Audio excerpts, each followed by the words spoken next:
Cyclocribe, annoying 3-minute introduction, waffle with music. Good, now I can start the video. So, today I'm going to give you a mental trick on how to be successful in anything, and that is to delay gratification. So just remember the 2 words, delay gratification. And this is especially true for investment. Now, investing is a way of sacrificing an okay today for an awesome tomorrow. But don't just take my word for it. In the 1960s, there was a Stanford study called the Marshmallow Experiment. Now, this experiment placed a whole bunch of 4 to 5-year-olds in a room with a researcher. The researcher would tell the child that they'll be leaving the room for 15 minutes and that there is a marshmallow in front of them. Now, they could choose to eat the marshmallow straight away, and that'll be that. Or, if the marshmallow was still there when the researcher came back, the researcher would give them an additional marshmallow, giving them 2. Now, just as with any experiment involving child psychology, some of the results are pretty comedic. But now, this is where it gets interesting. The children who delayed the gratification and waited for the second marshmallow ended up having better academic scores, lower drug addiction rates, and lower obesity and better social skills in their later years as adults. Their ability as a child manifested into their adult lives, and that has affected their life success.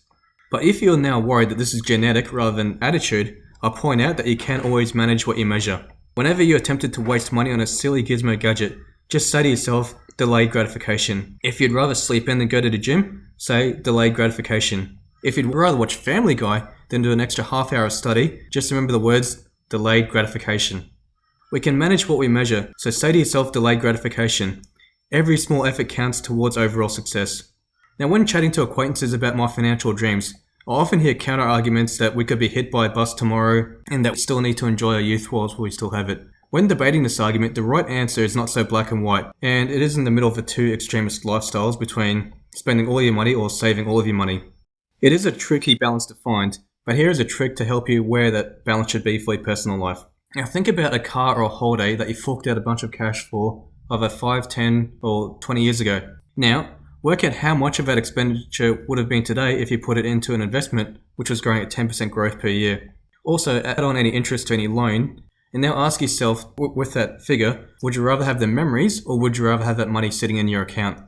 In some cases, you might find that the holiday that cost you $20,000 in the long run was actually a good choice because it provided you with some of your happiest memories. Or to the other extreme, you may have had a 2005 Toyota Supra and you got inspired after watching all the Fast and the Furious movies and you'll now have $100,000 instead of having that memory of the car.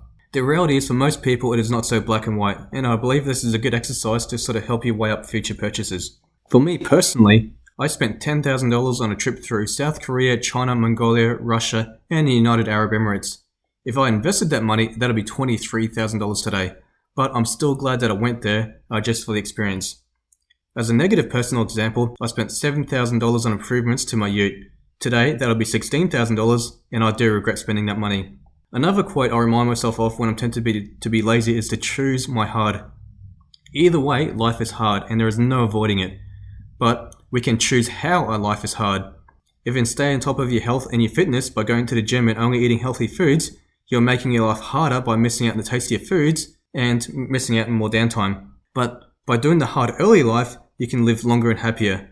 Eat the foods you hate in order to feel great. But on the flip side of that is that if you eat all the yummy foods now and enjoy life today, you'll have pain later due to all your health conditions. Either way, there'll be years that'll be hard.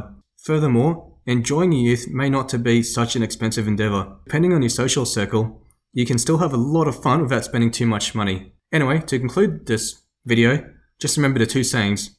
Choose your hard and delay gratification. Now, the same can also be applied for circles outside of money. It can be applied for study, marriage, raising kids, and the effort you put into your employment. Anyway, thanks for watching and catch you next time. Thanks, bye.